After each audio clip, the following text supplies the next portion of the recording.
Dan orang kalau berbuat sunnah, teman-teman sekalian, bid'ah lawannya sunnah. Yang ada panduannya saja, itu hidupnya tenang, bahagia. Ada panduan kita kerjakan, tidak ada ya sudah, gitu kan? Seperti itu saya sederhananya. Maka tenang hidup kita, bahagia. Agama jadi mudah sekali. Semua teman-teman jemaah pengajian yang dulunya banyak buat macam-macam bidah dan syirik, begitu ikut pengajian sudah berubah. Saya tanya apa yang dirasakan sekarang? Tenang sekali Ustaz. Dan Islam kayak mudah rasanya. Ada dalilnya kita kerjakan, tidak ada ya sudah, tidak usah. Enggak macam-macam. Yang ikut juga umroh memang saya begitu. Pulang umrah, kok umroh ini? Saya Ustaz ikut umrah ini cuma mau tahu loh umrah itu sesuai sunnah itu bagaimana. Ikut tawaf, ikut saya. Kok kayak mudah sekali ya? Kayak enggak banyak syaratnya gitu. Ya ini rukunnya, lakukanlah begini. Berdoa pun doalah masing-masing. Hajat yang paling penting. Jangan tunggu saya pandu. Kalau saya baca doa terus hajat saya, Bapak Ibu enggak ngerti saya pakai bahasa Arab, terus diaminkan saya sendiri yang dapat. Sampaikan hajatnya, jalan sendiri. Tapi kita pandu, ini begini, ini rukunnya, ini caranya. Ternyata begini ya, gampang sekali ternyata Islam itu. Memang gampang. Yang bikin rumit ini kitanya, selalu membuat hal-hal yang rumit. Harus begini, pindah rumah harus pakai ini, harus begitu, harus begini, macam-macam peraturan. Rasulullah SAW baru bangun rumah waktu baru menikah, buat istrinya, nggak ada sama sekali ritual apa-apa. Datang Bismillah masuk, sholat dari sana, ibadah lah, tinggalkan hal-hal yang dilarang dalam rumah sudah selesai. Kita enggak, ada syarat 40, ada ini, ada ini, ada ini, ada. Banyak sekali. Jadi kayak rumit sekali. Mau menikah dalam Islam simple, gampang sekali. Walinya datang, saya nikahkan kamu, yang ini bilang saya terima nikahnya. Mahar, saksi, adakan acara pesta sebentar orang makan, pulang. Sudah suami istri. Ini enggak, 3 hari sebelumnya ada acara. Sampai dimandikan pakai kembang, kedinginan pengantinnya. Masuk angin. Malam-malam lagi. Ada syaratnya harus di teras belakang rumah, harus apa, waduh, rumit. Rumit, jadi macam-macam. Apalah. Pokoknya kalau anaknya lahir harus apa, rambutnya dimasukkan ke dalam kelapa lah, harus tali pusarnya ditaruh. Itu tali pusar biar kita taruh di tempat sampah nggak apa-apa. Dibuang karena disuruh buang. Nabi SAW suruh buang. Nabi mengatakan cukurlah rambutnya di hari ke-7 dan lepaskanlah ya sisa dari perutnya itu. Disuruh buang, rambutnya ditimbang pakai timbangan perak, disodokahkan nilainya, sisanya dibuang saja, ditanam, dibuang nggak apa-apa. Ini enggak, macam-macam harus dikendi, kendinya juga harus warna apa. Begitu tuh waktu anak saya lahir di satu klinik di dekat rumah, saya nggak tahu rupanya itu dibawa ini Pak, plasentanya. Ada bahkan bahasanya suster itu, ini saudaranya. Saudara dari mana? Itu bukan manusia itu.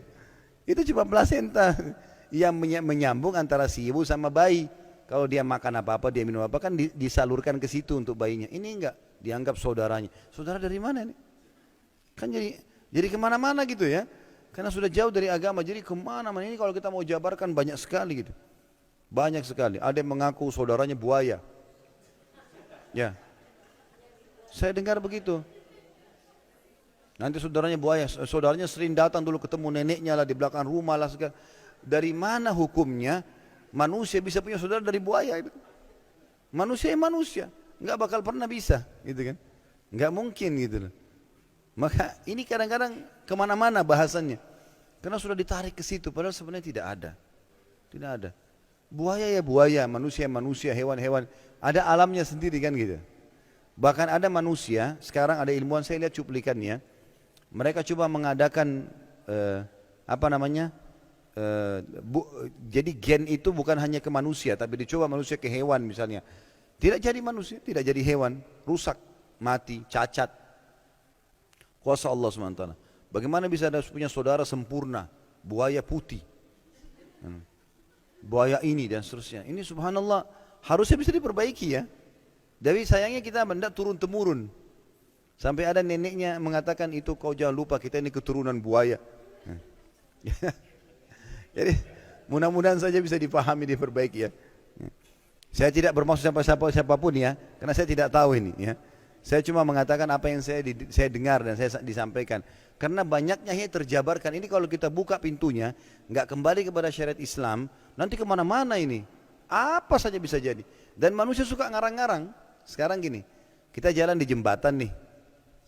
Lalu kita lihat ke jembatan itu di pinggir jalan. Lihat saja, tidak usah buat apa-apa.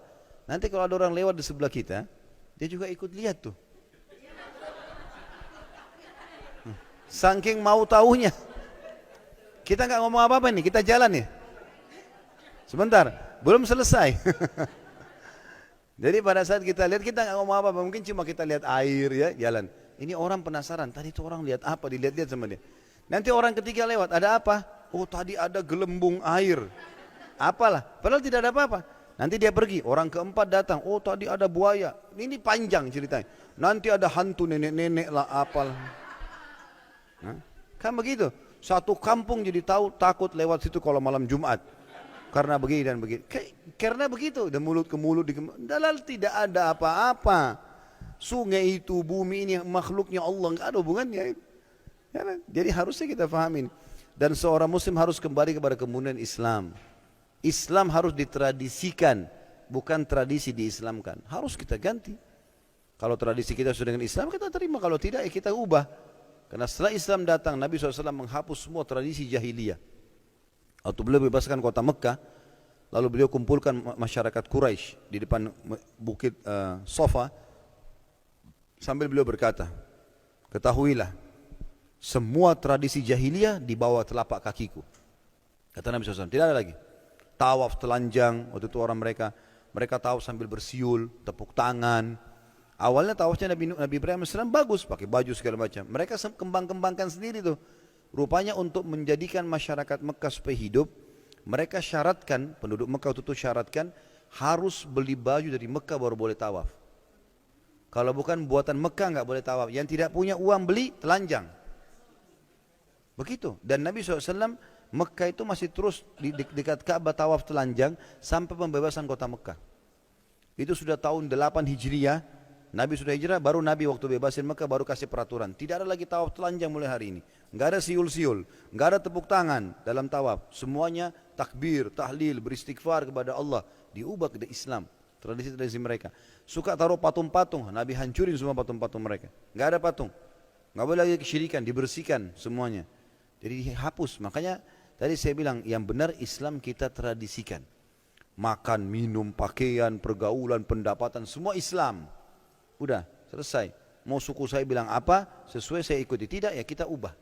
Bukan aib itu kan, untuk kembali kepada Islam. Makanya kita punya standarisasi hukum. Kita ke Afrika, kita ke Jazirah Arab, kita ke Eropa, kita ke Asia.